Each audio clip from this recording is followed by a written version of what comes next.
our summer football camp, but I want to give a little bit of a context to that because it doesn't really make sense unless you know what else kind of we do and where that stems from.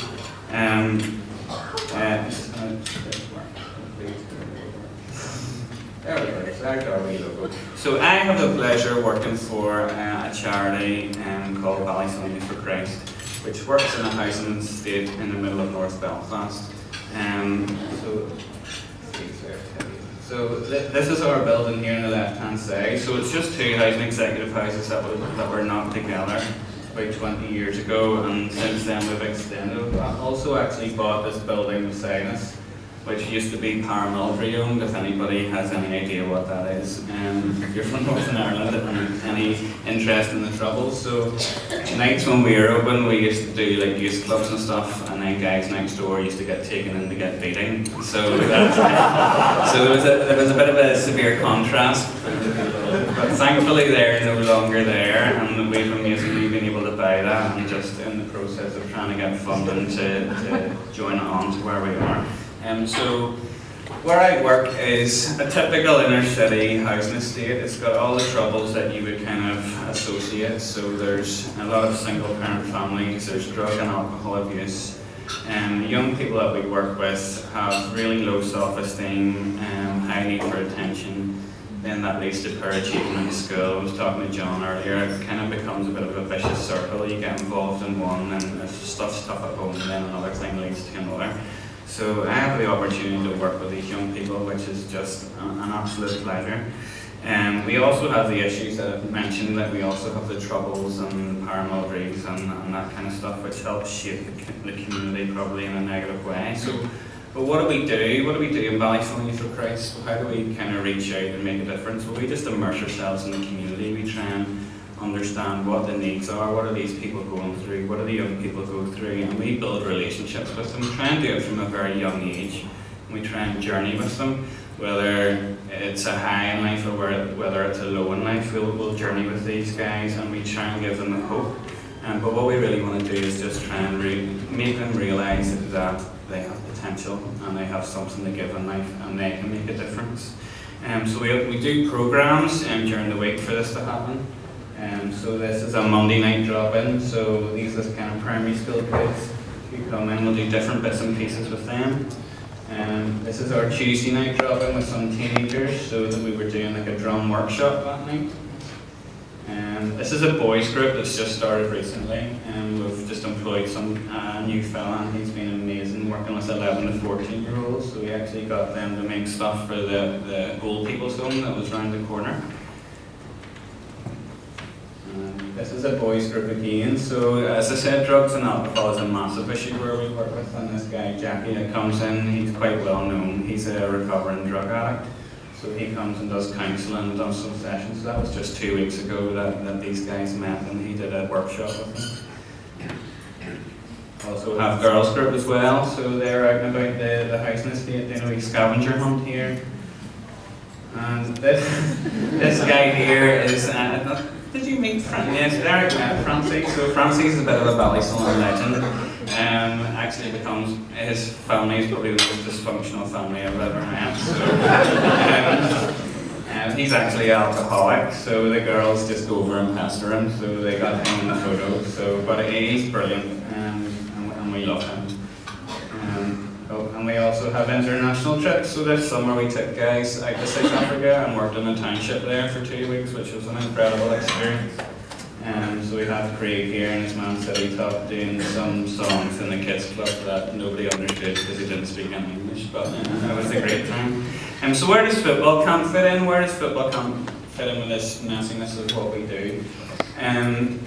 The local primary school approached me about 10 years ago. They have no male teacher in the school, so they have nobody to coach football, so they asked me. And that's just an incredible opportunity, because a lot of the young people that we work with have no male role model at home, and there's a lot of dysfunctional families and single parent families, so I just thought this was an incredible opportunity. So 2 afternoons a week, and we still do this. We go up and coach football in the primary school, but we thought back in 2006, we would like to make this a little bit bigger. Might like to increase what we do during the year. So we started football camps, we opened it up to the community. So back in 2006 we had 31 young people, and now from the video and DVD you've seen we've got 80 boys that come along every summer to your football camp, which is incredible. But what makes our football camp so special, why do these guys say it's the best in Northern Ireland, which of course it is that we put together, so we just have this incredible team of coaches. So football camp has gained this reputation. It is a wee bit different, but the guys just want to become involved, which is amazing. And people just ask me every year now, can I come along and coach? Which is absolutely great. And we give them a really, really simple remit, and that is go out and love these young people.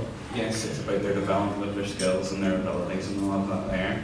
But for the young people that we work with, they really struggle with values. They don't understand respect. So football and sport is an amazing way to teach values. So we just ask the coaches, go out and tell these guys about respect, about team spirit, about giving your all, about giving 100%, about encouraging each other, because what they get at home probably isn't very encouraging. So the fact that we have 30 or whatever coaches coming along and telling these guys they're amazing is just an incredible opportunity. And the camaraderie between the coaches is amazing, as you saw the clowns that were doing the vuvuzelas and stuff, so it's really infectious with the young people. But for me, it's not just about the young person, it's about the development of the coach as well. I'm just going to tell a few of these stories here of people, which really kind of captures what we do. So this guy here, Chris, he came to me. He's been brought up in Ballysalmon all his life, very much involved in antisocial behaviour from a young age, for whatever reason you want to give for that. But his mum passed away about 6 years ago, and that his antisocial behaviour very much spiralled out of control. And mental health issues as well, so he's actually tried to commit suicide a couple of times, but because of what he's done, he had community service hours to do, so he came and did them with me, but he had 150 hours to do, which was amazing. So I took time with him, journeyed with him, got to know his story, mentored him a wee bit, and it was just an incredible experience for me and for him. But he had finished his 150 hours, but he still wanted to do football camp, and he described it as the best week of his life. For me, it was just incredible, because he's been involved in things that are just so negative, and here he was replacing it with something that was really positive. And I think there's something just really powerful about giving something back to the community, which for him, he realised that week.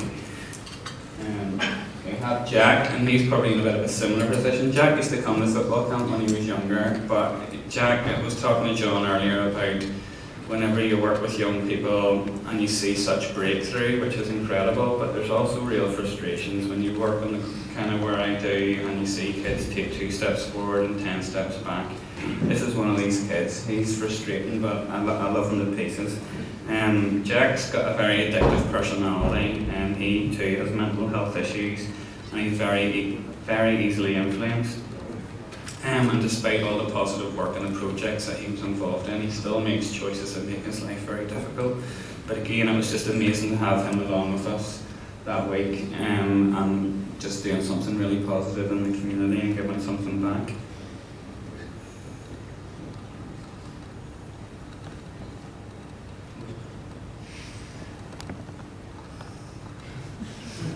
There we go. So this is Bobo. Bobo's just turned 18. This time last year, I got a phone call about 1 o'clock in the morning on a Saturday night. Thankfully, I was still awake watching some stupid film. And it was this guy, and he was standing on the top of the bridge, wanting to kill himself. And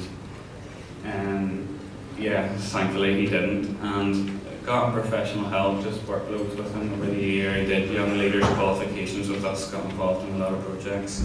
And here he was this summer doing football camp with us, which is it's just incredible to see the journey that he's been on. But also with Bobo,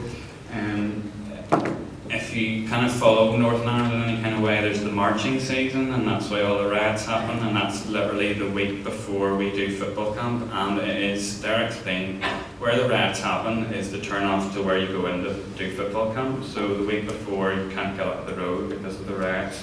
A week later we're doing football camp. So Bobo's in one of the loyalist marching bands, which is fine, and that's okay, he wants to celebrate his culture. But what I thought was fascinating this summer, because they're still standing protesting 200 yards down the road. Actually, probably as we speak now, they'll be protesting because they can't get up the road.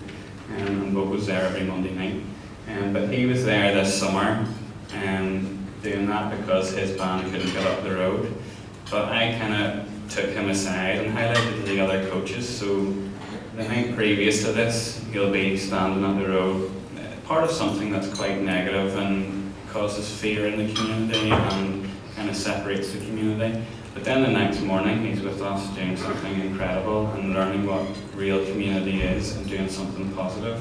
And he really recognised that, so that was an amazing story for us this summer, and I can continually remind him of the positive things that he does, even though he still goes and kind of protests on the road. And here we have Reese, the guy on the left-hand side. I just put Reese up because he's just amazing. Reese came to our first football camp when he was 9 and was treated like a complete legend because our coaches are legends, and his story is basically, I just want to come back and give something back that was given to me, and that's why I put, and he's an amazing youth worker. He's only 16, but he's incredible. So that's Reese's story.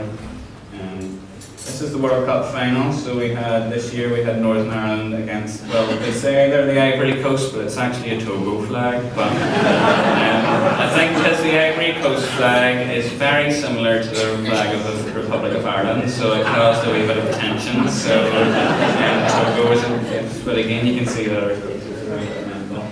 And here, so the Ivory Coast won, and if you see the trophy there, that's the equivalent of your FA Cup. That's actually the Irish FA trophy, which we were able to get this year from Glentoran Football Club. So and it was just amazing, and to have that. So yeah, it's just absolutely brilliant.